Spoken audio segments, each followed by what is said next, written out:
पारसनाथ जंगल में चीकू चिड़िया अपने पति चिंटू चिड़ा के साथ रहती थी। चिंटू चिड़ा शहर के जंगल में काम करता था। उसका काम जंगल की देखभाल करना था। एक दिन जब वह अपने काम पर जाता है तो उसका मालिक उससे कहता है, देख चिंटू, तू अब बूढ़ा हो चला है। तुझसे अब अच्छे से जंगल की देखभाल नहीं हो रही है, इसलिए मैंने राजू कौवा को तुम्हारी जगह नौकरी दे दी है। चिंटू चिड़ा निराश मन से अपने घर लौट आता है। जब चीकू चिड़िया चिंटू चिड़ा को उदास देखती है तो उससे पूछती है, क्या हुआ जी, आप क्यों उदास है और इतनी जल्दी आप काम से वापस कैसे आ गए? चिंटू चिड़ा उसके किसी बात का जवाब नहीं देता। चीकू चिड़िया सोचने लगती है, लगता है चिंटू चिड़ा की तबीयत ठीक नहीं है, मैं इन्हें ज़्यादा परेशान नहीं करूँगी। अगले दिन से चिंटू चिड़ा काम की तलाश में निकल जाता है। कई दिनों तक वह काम की तलाश करता रहता है, लेकिन उसे कोई काम नहीं मिलता। धीरे धीरे चिंटू चिड़ा बीमार रहने लगता है और एक दिन उसकी मौत हो जाती है। चीकू चिड़िया के सर पर जैसे दुखों का पहाड़ टूट जाता है। वह अपनी बेटी को अपने सीने से लगाए रो रही थी।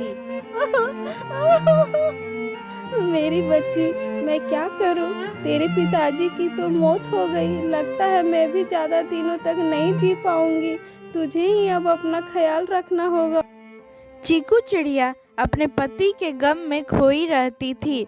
एक दिन जब वह भोजन के तलाश में जा रही थी, तभी शिकारी उसे अपना शिकार बना देता है।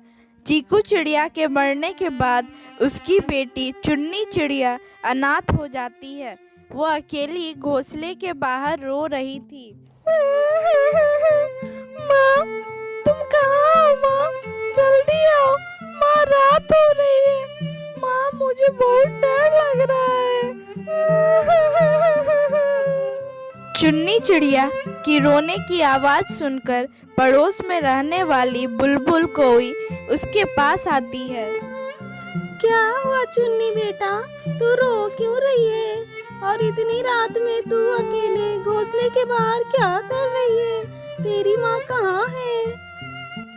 बुलबुल मौसी, मेरी माँ खाने की तलाश में जंगल गई थी, अभी तक वापस नहीं आई। मुझे बहुत डर लग रहा है, कहीं उन्हें कुछ हो तो नहीं गया होगा। ठीक है चुन्नी बेटा, जब तक तेरी माँ नहीं आती तो मेरे साथ मेरे घोंसले में चल। रात में सांप और जंगली बिल्ली का खतरा बहुत है। इसी तरह कई दिन गुजर जाते हैं, लेकिन चीकू चिड़िया वापस नहीं आती। तब एक दिन बुलबुल कोई चुन्नी चिड़िया को लेकर उसकी नानी के घर जाती है। बुलबुल कोई उसकी नानी से कहती है, अरे काकी जी, मुझे लगता है किसी ने चुन्नी की माँ का शिकार कर लिया है। कई दिनों से इसकी माँ घर नहीं लौटी है, इसलिए मैं इसे लेकर आपके पास आई हूँ। बुलबुल कोई चुन्नी चिड़िया को उसके नानी के घर छोड़कर अपने घर वापस आ जाती है। 2-4 दिनों के बाद दिवाली आने वाली थी। जंगल के पक्षी दिवाली की तैयारी कर रहे थे। जब चुन्नी चिड़िया ये सब देखती है तो अपनी नानी को कहती है, नानी नानी, मैं भी दिवाली की तैयारी करूंगी, नए नए कपड़े लाऊंगी। जंगल के सारे पक्षी दिवाली के लिए कपड़े लेने जा रहे हैं, मैं भी दिवाली मनाऊंगी।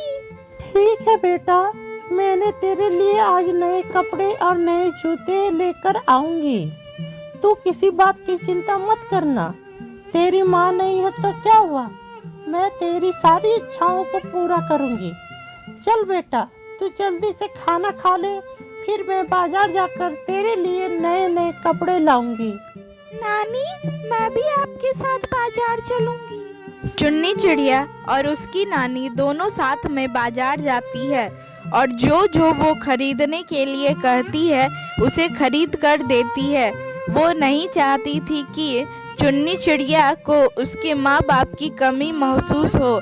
चुन्नी चिड़िया नए कपड़े और नए जूते पाकर बहुत खुश होती है और जंगल के पक्षी के साथ दिवाली अच्छे से मनाती है। चुन्नी को जंगल के सारे पक्षी के साथ दिवाली मनाते हुए देखकर चुन्नी की नानी बहुत खुश होती है। नानी, दिवाली की हार्दिक शुभकामनाएं। अब आप भी नए कपड़े पहन लीजिए, फिर हम दोनों साथ में दिवाली मना। इतना कहकर चुन्नी चिड़िया अपनी नानी के साथ दिवाली के खुशी में खो जाती है और चुन्नी चिड़िया अपनी नानी के साथ खुशी खुशी रहने लगती है।